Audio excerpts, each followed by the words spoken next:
Hi welcome back to my channel. ఈ రోజు కథ నా ప్రణయసఖి 14 భాగాన్ని వినేద్దాం. అరుణ గారు గతమంతా చెప్పాక ఆ సురేష్ కుమార్ దురాశ వల్ల ఒక కుటుంబం ఉనికిని కోల్పోయిందని బాధపడ్డారు. ముందుగా తేరుకున్న కరుణ గారు, సరే అయ్యిందేదో అయ్యింది, దేవుడి దయ వల్ల మీరు క్షేమంగా మా దగ్గరికి ఇన్నాళ్ళకొచ్చారు, ఫ్రెష్ అయి వస్తే భోజనాలు చేద్దాం అంటూ చెప్పారు. ధృవ కూడా ఆంటీకి బాగోలేదు, మార్నింగ్ హాస్పిటల్ నుంచే వచ్చారు, కొంచెం వీక్గా ఉన్నారు, రెస్ట్ తీసుకోండి అన్నాడు. నిఖిలేష్, అవును పిన్ని, ఇక ఏం చెయ్యాలో నేను చూస్తాను, నువ్వేమీ ఆలోచించకుండా రెస్ట్ తీసుకో అన్నాడు. సరే అని ఎవరికి వాళ్ళు గదిలోకి వెళ్లారు ఫ్రెష్ అవడానికి. ప్రత్యూష తారా కలిసి వెళ్తుంటే ధృవ, బావా, ఆ వెధవ చేసింది విన్నాక మైండ్ అంతా చికాకైంది, కాస్త రిలాక్స్ అవ్వాలి బావా అన్నాడు. నిఖిలేష్, హాట్ వాటర్తో ఫ్రెష్ అయితే రిలాక్స్గా ఉంటుంది బావా అన్నాడు.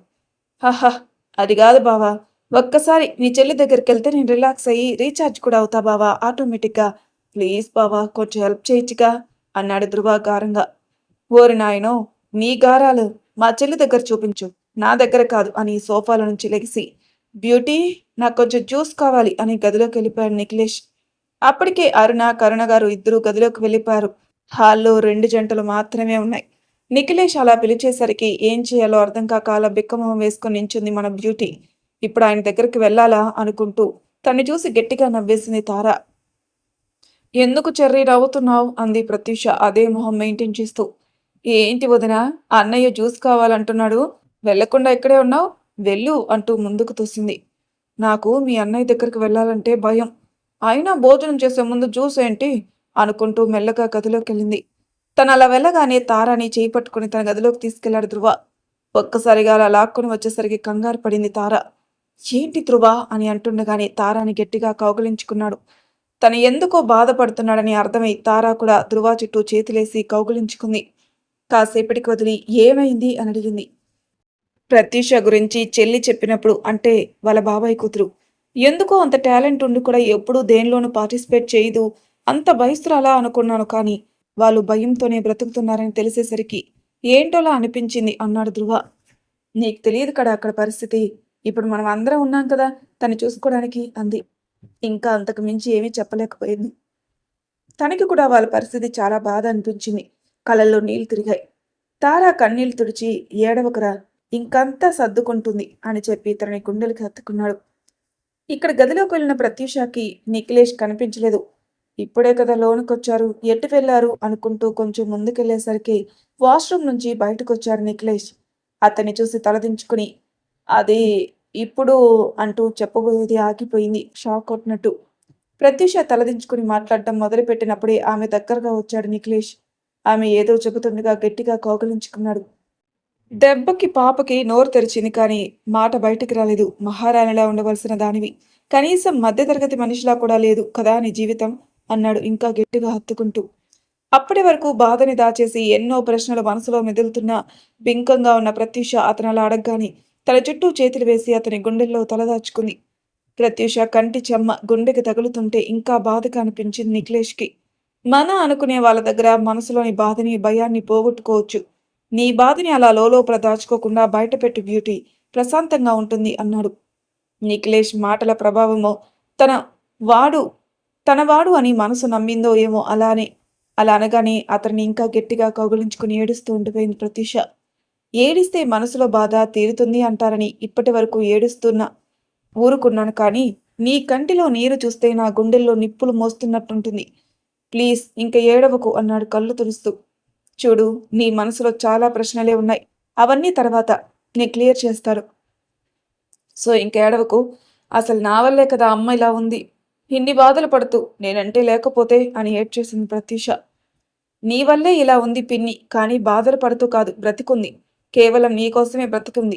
ఇప్పుడు వాళ్ళు పెట్టిన ఇబ్బంది గురించి బాధపడుతున్నావు, కానీ నువ్వంటూ లేకపోతే పిన్ని ఎదుర్కొన్న సమస్యలకి అందరినీ పోగొట్టుకున్న పరిస్థితిలో తను కూడా ఏమన్నా చేసుకునేదేమో, నిన్ను చూసే బ్రతకాలి అనుకుంది, అందుకే ఇలా ఉంది. చూడు, ఇవన్నీ మనసులో పెట్టుకుని బాధపడకు, మీ నాన్నకి ఎలా బుద్ధి చెప్పాలో నాకు తెలుసు అన్నాడు నిఖిలేష్. వెంటనే అతని కౌగిలించుకుని విడిపించుకుని, అతను మా నాన్న కాదు, నాకు తండ్రి లేడు, నా తల్లిని చంపినప్పుడే అతను కూడా చచ్చిపోయాడు, నాకు అమ్మ నాన్న అన్నీ ఇప్పుడు ఉన్న దేవి అమ్మ మాత్రమే అంది ప్రత్యూష కోపంగా. సరే సరే, ఇంకెప్పుడు అనను అన్నాడు నిఖిలేష్. నవ్వుతూ. నిఖిలేష్ నవ్వినప్పుడు చూసుకుంది ప్రత్యూష తను ఎక్కడుందో. తల వంచేసి వదలండి అంది తడబడుతూ. ఎందుకు వదలాలి? నీకు బాధ వచ్చినప్పుడు పెట్టుకున్నావు. నేను వద్దు అనలేదే. మరి నాకు ప్రేమ వచ్చినప్పుడు పట్టుకున్నాను. నువ్వొద్దు అనకూడదు అన్నాడు చిన్నగా నవ్వుతూ. ప్రత్యూష గింజుకుంటోంది వదలమని. తన ముఖం చూశాడు. ఇబ్బంది పడ్డం లేదు. సిగ్గుతోనో ఏడవడం వల్ల ఎర్రగా కందిపోయింది ముఖం. ష్ అన్నాడు కదలకుండా పట్టుకుని. దెబ్బకి సైలెంట్ అయింది. ఇటు చూడు అన్నాడు నిఖిలేష్. కళ్ళు మాత్రం ఎత్తి చూసింది. చాలా అలా చూడగానే నిఖిలేష్, అబ్బా బ్యూటీ, ఏం చూసావు? ఆ కళ్ళల్లో నన్ను బంధించేశావు అనుకుని నుదుటి మీద ముద్దు పెట్టాడు చిన్నగా. ఇక్కడ ముద్దు పెడితే నువ్వు నాకు ప్రత్యేకం అని అర్థం అన్నాడు. నిఖిలేష్ అలా అనగానే ప్రత్యూషకి ఎందుకో చాలా సంతోషంగా, తను ఒకరికి ప్రత్యేకమని కొంచెం గర్వంగా అనిపించింది. అది ఆమె కళ్ళల్లో కనిపించింది. ఆమె కళ్ళల్లో కనిపించిన ఆనందాన్ని చూసి, నీకు ఈ ఆనందం జీవితాంతం ఇస్తాను బ్యూటీ అనుకున్నాడు మనసులో. సరే భోజనానికి టైం అయింది పద అన్నాడు. తన చేయి పట్టుకుని తీసుకుని వెళ్తుంటే తనని అలా చూస్తూ వెనకాలే వెళ్ళింది ప్రత్యూష. చిన్నప్పటి నుంచి తల్లి ప్రేమ తప్ప ఇంకా ఏమీ తెలియని ప్రత్యూషకి నిఖిలేష్ చూపించే ప్రేమ, కేరింగ్ ఎలా రిసీవ్ చేసుకోవాలని అర్థం కాలేదు. కానీ మనసులో మాత్రం చాలా సంతోషంగా ఉంది. ఒకసారి మన విలన్ గ్యాంగ్ దగ్గరికి వెళ్ళొద్దాం. ఛాయాదేవి గతం గుర్తు చేసుకుని, అన్నయ్య, ఇద్దరం కలిసి ఆస్తి కోసం ఎంత చేస్తే నన్ను కేవలం ఏదో చూడాలన్నట్టు ఉంచుతావా? అసలిద్దరికీ చెరి సగం రావాలి. కానీ మొత్తం తనే అనుభవిస్తూ నన్ను నా కొడుకుని తన కింద పని వాళ్ళనుకుంటున్నాడు. మంచిగా సగం ఆస్తి ఇస్తే సరి. ఆ చిట్టి వచ్చాక లేదా ఏం చేయాలని నాకు బాగా తెలుసు అనుకుంటుంది. సురేష్ కుమార్కి ధృవ డీటెయిల్స్ తెలుస్తాయి.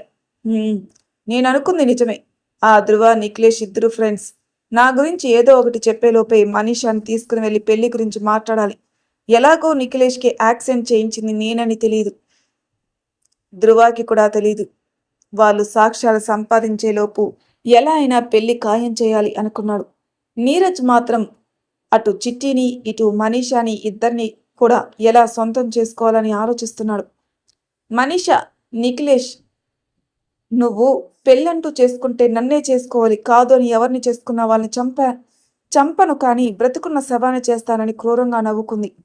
నిఖిలేష్ ఇంట్లో అందరూ డిన్నర్ చేసి ఎవరి గదికి వాళ్ళు వెళ్ళిపోయారు. ధృవ ఇంటికి వెళ్ళిపోయాడు. తారా తన గదిలోకి వెళ్ళింది. అరుణగారు, కరుణగారు ఒక రూమ్లోకి వెళ్ళారు. ప్రత్యూషాని తన గదిలోకి తీసుకెళ్లాడు నిఖిలేష్. ముందు కొంచెం భయపడినా అతని మీద నమ్మకంతో వెళ్ళింది. అదే అర్థమై చిన్నగా నవ్వుకున్నాడు నిఖిలేష్. మంచం మీద ప్రత్యూషాని పడుకోబెట్టి, ఏమీ ఆలోచించకుండా ప్రశాంతంగా పడుకో అని నుదుటిపైన ముద్దు పెట్టాడు. నేనున్నాను అనే భరోసా ఆ ముద్దులో తెలుస్తుంటే తనకి తెలియకుండానే అతని భుజం మీద తల పెట్టుకుని నిద్రపోయింది. పూర్తిగా నిద్రపోయిందని తెలిసాక తన చుట్టూ చెయ్యేసి ఇంకా దగ్గరికి లాక్కుని తను కూడా పడుకున్నాడు. అందరూ గాఢ నిద్రలో ఉన్న సమయం అర్ధరాత్రి వేళ. వంట గది తలుపులు తీసుకుని ఒక ఆకారం నెమ్మదిగా గార్డెన్ ఏరియాకి వెళ్ళింది. అక్కడంతా చీకటిగా ఉంది. ఆ ఆకారం తన దగ్గర దాచిన ఫోన్ తీసుకుని మళ్ళీ ఒక్కసారి చుట్టూ చూసి ఎవరికో ఫోన్ చేసింది. అవతల వాళ్ళు లిఫ్ట్ చేశాక, నా పనికి టైం దగ్గర వచ్చింది. ఆ నిఖిలేష్ ఇంట్లో కొత్తగా అతనికి వరుస అయ్యే అమ్మాయి వచ్చింది. ఇలాంటి టైంలో నేను ఎంట్రీ ఇస్తే ఖచ్చితంగా నేను అనుకున్న పని జరుగుతుంది అని చెప్పింది ఆకారం. అవతల వాళ్ళు చెప్పింది విన్నాక బాయ్ చెప్పి ఫోన్ మళ్ళీ దాచేసి లోనికి వెళ్ళిపోయింది. ఇదంతా ఒకరు చూశారన్నమాట. అలా ఆ రోజు గడిచింది. కొందరికి ఆనందం, కొందరికి ప్రేమ, కొందరికి ఎప్పటికీ కలవలేను అనుకున్న వారిని కలిశామనే తృప్తి, కొందరికి చేచెక్కించుకున్నది చేయి జారిపోతుందేమో అని భయం, కొందరికి తనది కాని దానికోసం ఆరాటం. ఇలా వివిధ రకాల ఆలోచనలతో నిద్రకి సిద్ధమయ్యారు భిన్న మనస్తత్వాల కల అందరూ. యథావిధిగా శుభోదయం అంటూ వచ్చేశాడు మన సూర్యగారు. ముందు రోజు జరిగిన సంఘటన వల్ల అందరికీ కాస్త ఆలస్యంగా మెలకు వచ్చింది. ముందు కరుణగారు లెగిసి ఫ్రెష్ అయి బయటకొచ్చారు. బ్రేక్ఫాస్ట్ ప్రిపేర్ చేయడానికి వంటగదిలోకి వెళ్లారు. నెమ్మదిగా ఒకరికొకరు లెగిసి ఫ్రెష్ అయి వచ్చారు. తారా కాలేజీకి, నిఖిలేష్ ఆఫీస్కి వెళ్ళిపోయారు. నిఖిలేష్ వెళ్ళేటప్పుడే కరుణగారితో, ఈ రోజుకి అక్కడ క్యాంటీన్లో చేస్తాను భోజనం, పంపించుకు అని చెప్తాడు. కరుణగారు కూడా సరే అంటారు. ఇక ఇంట్లో వీళ్ళు ముగ్గురే ఉంటారు. అరుణగారికి తన వాళ్ళ దగ్గర ఉన్నాను అని ఆనందమో, తను పెంచిన బిడ్డ జీవితంలో ఏ సమస్య దరిచేరనివ్వని తోడు దొరికిందని ఆనందమో ఆవిడలో కొత్త ఉత్సాహం నింపింది. దానితో హుషారుగా ఉన్నారు. వీళ్ళు ముగ్గురు కూడా టిఫిన్ చేసి అరుణగారికి వేసుకోవాల్సిన మందులు వేసుకుని హాల్లో కూర్చున్నారు. ఇంకా ఏంటి సంగతులక్క అన్నారు. ఏముందరుణ, మామూలే అంటూ ఆవిడ ఇంట్లో నుంచి వెళ్ళిపోయాక జరిగిన సంగతులన్నీ చెప్పారు. ఈలోపు ప్రత్యూష ఇద్దరికి జ్యూస్ తీసుకునొచ్చి, మీ అక్కా చెల్లెలు మాటలు ఇప్పట్లో పూర్తయ్యేలా లేవు కానీ ముందు ఇవి తీసుకోండి. తిన్నది ఎప్పుడో అరిగిపోయి ఉంటుంది అంది. దానికిద్దరూ నవ్వుకుని, మా మాటలు ఏముందిలే కానీ ఈరోజు భోజనం వద్దు అన్నాడు నిఖిలేష్. ఆఫీస్లో వర్క్ ఎక్కువ ఉందంట అన్నారు కరుణగారు. సరే అని ఈ రోజు నేను వంట చేస్తాను, మీ ఇద్దరు మాట్లాడుకోండి అని వంటగదిలోకి వెళ్ళిపోయింది ప్రత్యూష. అక్కడ మళ్ళీ సహాయంతో వంట చేస్తుంది. అరుణ, కరుణ గారు పిల్లల గురించి మాట్లాడుకుంటున్నారు. కాసేపటికి వంట చేసేసి భోజనానికి పిలిచింది ప్రత్యూష. ముగ్గురు భోజనాలయ్యాక అరుణ గారు ప్రత్యూషాన్ని తీసుకుని గదిలోకి వెళ్ళారు కొంచెం మాట్లాడాలని. ప్రత్యూషాన్ని చూస్తూ, చిట్టి, డైరెక్ట్గా అడుగుతున్నాను, మీ బంధం ఒప్పుకోలేదంట నువ్వు. ఏదో సంకోచంలో ఉన్నావని చెప్పింది అక్క అన్నారు. అదే అమ్మా అని ప్రత్యూష చెబుతుండగా, నాకు అక్క చెప్పిందిరా నీ సంకోచం ఏమిటో. చూడు చిట్టి, పెళ్లి ముహూర్తం అనేది ఎంత ముఖ్యమో తాళి కొట్టు కూడా అంతే ముఖ్యం. నిజమే, ముహూర్తం ఎప్పుడని అడుగుతారు ఎవరైనా పెళ్లి గురించి చెప్పగానే. అక్కడ పెళ్లి చేసుకునే ఇద్దరు పెళ్లితో కొత్త జీవితాన్ని ప్రారంభిస్తారు కాబట్టి ముహూర్తం అనేది ముఖ్యం. కానీ నీ విషయంలో అలా కాదు. ఆ ముహూర్తం నీ జీవిత ప్రారంభం కోసం కాదు, అంతం కోసం పెట్టింది. అయినా పెళ్లి చేసుకునే వాళ్ళు భవిష్యత్ అంతా కలిసి ఉండాలని, ఒకరికొకరు తోడు నీడగా ఉండాలని ఆలోచనతో ఉంటారు. కానీ ఇక్కడ ఒకరికి కోరిక ఉంటే మరొకరికి తప్పనిసరి అయింది అన్నారు. ప్రత్యూష ఆలోచనలో పడింది. అమ్మ చెప్పింది నిజమే కదా అని. చూడు చిట్టి, మీ అమ్మకి చాలా కోరికగా ఉండేది నిన్ను నా కొడుక్కిచ్చి చెయ్యాలని. కానీ అనుకోని సంఘటన వల్ల నువ్వు ముందు భూమి మీదకి వచ్చావు. నా బిడ్డ నాకు దూరం అయ్యాడు అన్నారు కన్నీళ్లతో. అమ్మా అంది ఆమెని పట్టుకుని ప్రత్యూష. కొంచెం స్థిమితపడి, ఏమీ లేదురా అన్నారు అరుణ గారు. నిఖిల్ కూడా నా కొడుకే. అందుకే దేవుడి దయ, మీ అమ్మ ఆశీస్సులు తోడు ఉండబట్టే మీకిద్దరికీ ముడిపడింది. ఈ బంధం అంగీకరించడానికి ఇంకా ఏదైనా అనుమానంగా ఉందా తల్లి అన్నారు అరుణ గారు. లేదమ్మా, అదేం లేదు. నిజం చెప్పాలంటే అత్తమ్మ గాని తారా గాని చాలా మంచివాళ్ళు. ఇంకా ఆయన అయితే నన్ను ఇష్టపడుతున్నారు, ఇంకా చెప్పాలంటే ప్రేమిస్తున్నారు. కానీ మా పెళ్లి జరిగిన సందర్భంలో నాకు ఏం నిర్ణయించుకోవాలని అర్థం కాలేదు. కానీ నా మనసుకు అర్థమైనట్టుంది. అందుకే అతనికి తగిన దాన్ని కాదు అనుకుంటూనే అతని ఇష్టపడడం మొదలు పెట్టాను. కానీ ఏదో భయం అంది. అది పెళ్ళి అంటే అందరి ఆడపిల్లల్లో ఉండే సహజమైన భయం చిట్టి. తాళి కట్టిన వాడితో ముందు ఉండే జీవితాన్ని తలుచుకుంటే ఆ భయం నెమ్మదిగా తగ్గుతుంది. అయినా ఆయన అతను అంటున్నావు. నిఖిలేష్ నీకు బావవుతాడు. చక్కగా బావా అని పిలువు అన్నారు అరుణ గారు. బావా అనుకుంది ప్రత్యూష. అరుణ గారు కూడా చెప్పాల్సింది చెప్పాను.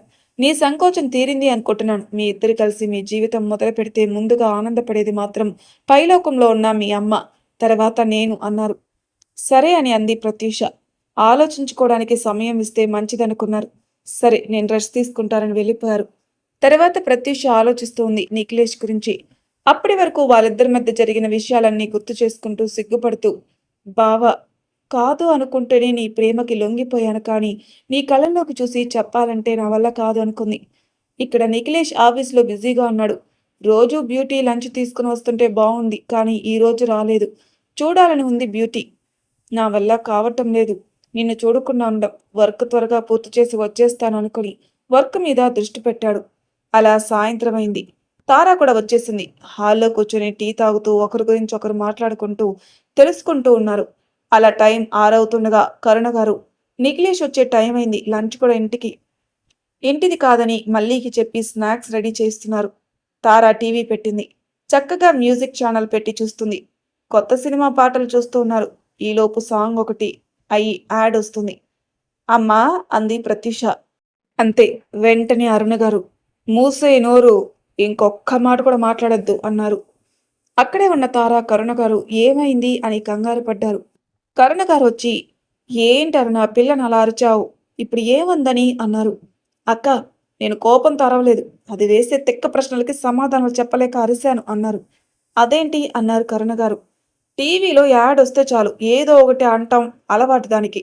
అంటే ఇప్పుడు టీవీలో కోల్గేట్ యాడ్ వచ్చిందనుకో, నువ్వు ఆ పేస్ట్ తీసుకొనిరా, సమంత మన ఇంటికి వస్తుంది అంటది. లేదు, ఏదైనా సబ్బు యాడ్ చూపించి మంచులా చల్లగా ఉంటుందనో, లేకపోతే ఏదైనా వాటర్ ఫాల్స్, అదే ఆ లిరిల్ యాడ్ చూపించినట్టుంది అనుకో, అది తెచ్చుకుంటే అలాగే ఉంటుంది, తేకో అంటుంది. ఎందుకు అలా అన్నారు కరుణ గారు. నా తప్పే అక్క. చిన్నప్పుడు దీనికి ఇల్లు, స్కూల్ తప్ప ఇంకా ఎక్కడికి పంపించలేదు. వాళ్ళు ఏం చేస్తారని భయంతో. ఆ టైంలో దీనిని ఇంట్లో ఉంచడానికి ఏదో ఒకటి కొత్తగా చెయ్యాలని టీవీలో వచ్చే సీరియల్స్ కానీ ఇదిగో ఇలా వచ్చే యాడ్కి కానీ కొంచెం కామెడీగా చెప్పాను. అదే అలవాటైంది దీనికి. ఇక నన్ను తినేస్తది. కొత్తగా చూసిన వాళ్ళు ఎవరైనా ఇది పిచ్చి మాలోకం అనుకుంటారు. అంతలా వాటి గురించి చెప్పుద్ది అన్నారు. ఒక్కసారిగా షాక్ అయ్యారు ముగ్గురు. అంటే అరుణ గారు అరిచినప్పుడే నిఖిలేష్ ఇంటికొచ్చాడు. తనని ఎవరూ చూడలేదు. ఇక తార ప్రత్యూష వైపు చూసి ఫస్ట్‌లో తను చేసింది గుర్తుకొచ్చి, అంటే వచ్చిన రోజే కావాలని అలా చేశావు వదినా అంటూ తన వెనకాల పడింది. అమ్మో! ఇప్పుడు నేను దొరికితే నన్ను చంపేస్తుంది అని తార వైపు చూసి హిహిహిహి అని నవ్వుతూ సారీ, సారీ అంటూ తనకి అందకుండా పరుగు పెట్టింది ప్రత్యూష. బ్యూటీ, నువ్వు నిజంగానే చాలా అల్లరి పిల్లవే అనుకుని తన చెలికి సైట్ కొట్టుకుంటూ ఉన్నాడు నిఖిలేష్. తారా, నువ్వు బంగారం కదూ? కాదు. మా తల్లివి కదూ? కాదు. చాలా మంచిదానివి కదూ అంటూ తారని తప్పించుకుంటూ సోఫాలు వాటి చుట్టూ తిరుగుతుంది ప్రత్యూష. అస్సలు కాదు. అమ్మా, ఎంత అమాయకంగా అడిగేదానివి యాడ్ చూసి మరీ ఇంత అమాయకురాలు ఏంటో అనుకున్నాను కదా నిన్ను చూసి అంటూ తార కూడా ప్రత్యూష వెనకాల పడింది పట్టుకోవడానికి. ఇక లాస్ట్లో దొరికేసింది అనుకునే టైంకి ఎంతైనా నా అద్దం మొగుడివి కదా ప్లీజ్ అంది. ఒక్క నిమిషం ఏంటి అని ఆగిపోయింది తార. తనని తప్పించుకుని ముందుకు వెళ్తూ అయ్యో తార అంది వెనక్కి తిరిగి. అదే టైంకి నిఖిలేష్ ముందుకొచ్చాడు. అతన్ని చూడకుండా వెనక్కి తిరిగి తారని వెక్కిరిస్తూ వెనక్కి వెళ్తుంది ప్రత్యూష. నిఖిలేష్ని గుద్దుకొని పడిపోబోయింది. కానీ అప్పటి నుంచి చక్కగా సైట్ కొట్టుకుంటూ తన బ్యూటీ అల్లరి చూస్తూ ఒక్కసారి హక్ చేసుకోవాలనుకున్నాడు. దానితో దొరికిందే అదును. కింద పడకుండా పట్టుకుని తన వైపుకు లాక్కున్నాడు పడకుండా. అలా ఒకరి కౌగిల్లో ఒకరు ఉండిపోయారు చుట్టూ ఉన్న వాళ్ళని మర్చిపోయి. మరి తర్వాయి భాగంలో ఏం జరుగుతుంది నెక్స్ట్ ఎపిసోడ్‌లో తెలుసుకుందాం. అంతవరకు నా ఛానల్ సబ్స్క్రైబ్ చేయని వాళ్ళు ప్లీజ్ సబ్స్క్రైబ్ చేసుకోండి. లైక్ చేసి షేర్ చేయండి. మీ అభిప్రాయాలు నాకు కామెంట్ రూపంలో తెలియజేయండి. Thank you for listening.